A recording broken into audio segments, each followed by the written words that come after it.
โนราสัมปุริสาธัมมัยธัมมาในกัลลังติปะปุวัตนาตัวมีบริวารบามันโมเสนมานังโยเกวสนังเกวโพธิสัตนาสีสัพพัญญูวะตุวิเศษตุตินะโมอาศัยเตวะอริยามิไตยะสัสสะ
อันเสด็จถึงเมืองเหนืออากาศกันเขา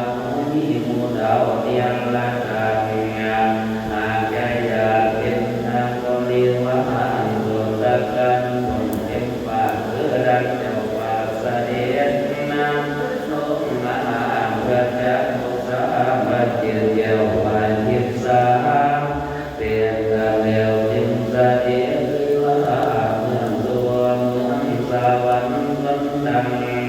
ดังต้นโพธิสัตว์นั้นอยู่ต่อไปพัดเกี่ยวเกี่ยวเจ้าจินหางนั่งอยู่กินบุญละพาตาวันหัวคำแดงดีเอ็นนายินดังอันปัญญาอันนี้อาจารย์เก่าในหมู่เก่าสมรักกันกันหางในกันลำงานอันปันเมียนใจยานะสวยสดนั้นป่าในเส้นนะกวดเป็นนางวันนี้วันผัวรักโอจาสาวสาวันมวยหัวไปความน่าสนใจดังนะป่าสัตว์ตัวมหากรรมสวยสดในมวยกวดสักเดียวนะทางกินนะน้ำกาเดียวยังย่อยใจมวยกวดเพิ่มตัวว่ามาโตมาเฮียเดียวใส่ก็ได้ไว้กวงน้ำใส่สดวิสัยตาสักอริยาสิทธิยาสัพพัวตัมตาโมสัมสวรรค์เสียงเพื่อปัจจันติอาคันอยู่ของคำกันอาโหราสมีพระไว้เกิดมานั้นปัจจันลงมาตัดสังฆามพ้องนาพันนมหาในปัญญาใจใส่โสติยันติตัวยิสาใส่สองเกียรมาวันลุกแห่งสวยงามตัวติยันติปัจจันไหลลำตัวกองจับตัวกลางที่เกี่ยวนั้นได้เรียนโลอันว่าติดธรรมะเอียงเห็นน้องเอาเมียนใจยาอันเสด็จลงมาแล้วจึงถามยินหายินหลังฟังโดนละอินทางเดียนพระพุทธนั้นสวดตัวงา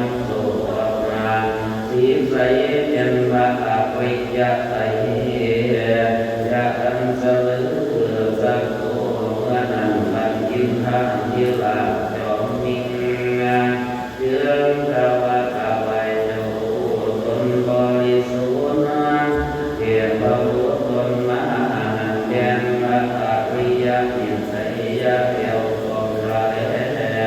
งเทียโลกีนันบังเกิดธรรมะเยียเยื้องมันใสสวนรำข้าเสือเขาอินทาบางโดยว่าอินทาเจ้าบางพระพุทธมาก่อนนามินเยียมยามีนาสามีใสสักสันนุ่มมาพาพันนาพรกาโอเขาเลือดเนื้อเขาไปเกินนาในยังคนนา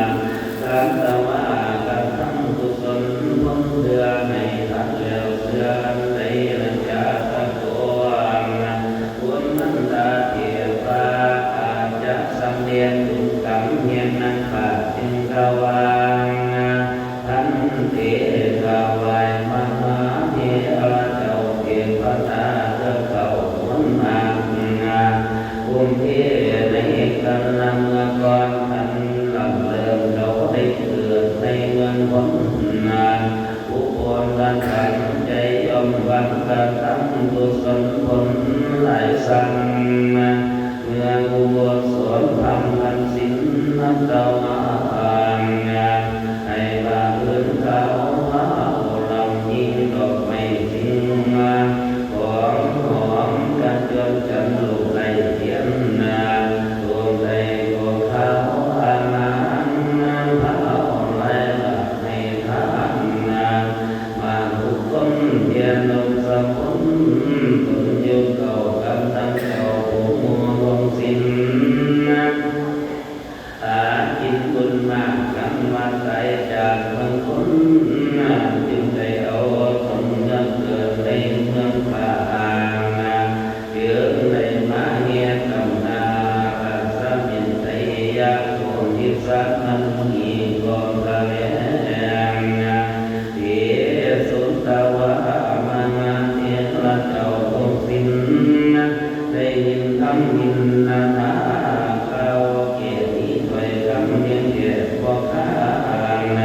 เจ้าดวงสับเสริญบุญยิ่งหาแห่งนั้นปราบจึงเก่าซึ่งหินหาเทระอันเป็นผัวนางน้อยนาสุนดาวาเทวารัสสะดวงนางพันนารัสสะอันวานันปัจจาใจมาแลง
นใน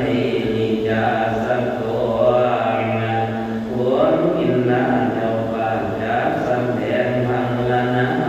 ว่าไม่แห่งอันเห็นพันใดใดกับธรรมะหา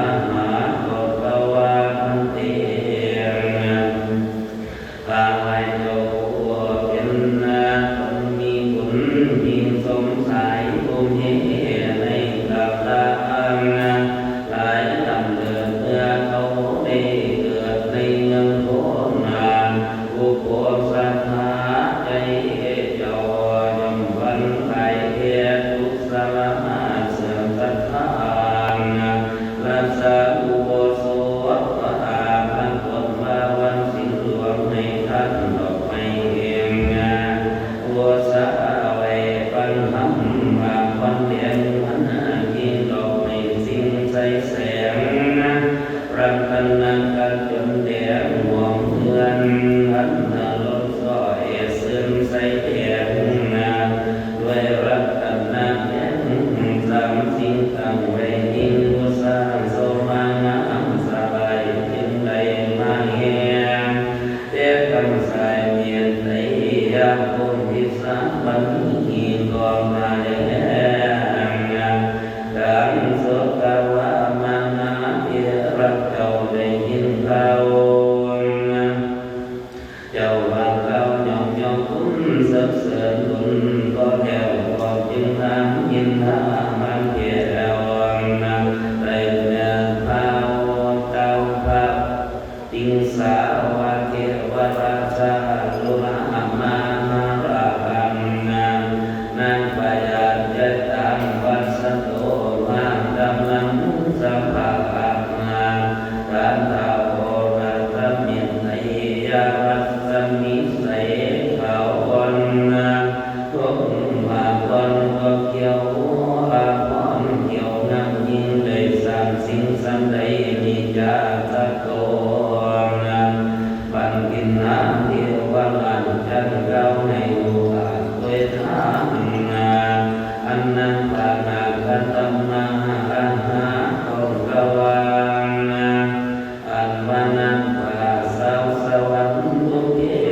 ในคำนักเมื่อก่อนเขาได้เกิดในเมืองคนรวมตัวสัตว์ทั้งทำกุศลผลประโยชน์รักษา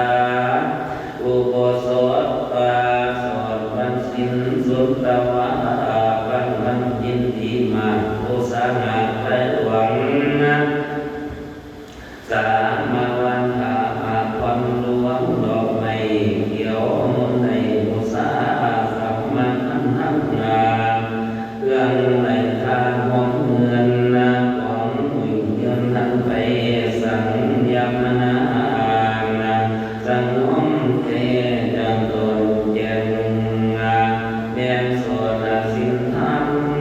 เบียดใจยาบุญสมพันธ์สู่ซอยคือไม่มาตามหลังเมียนเงียอักวิยะเมียนใจยาโพธิสามันีก็ใคร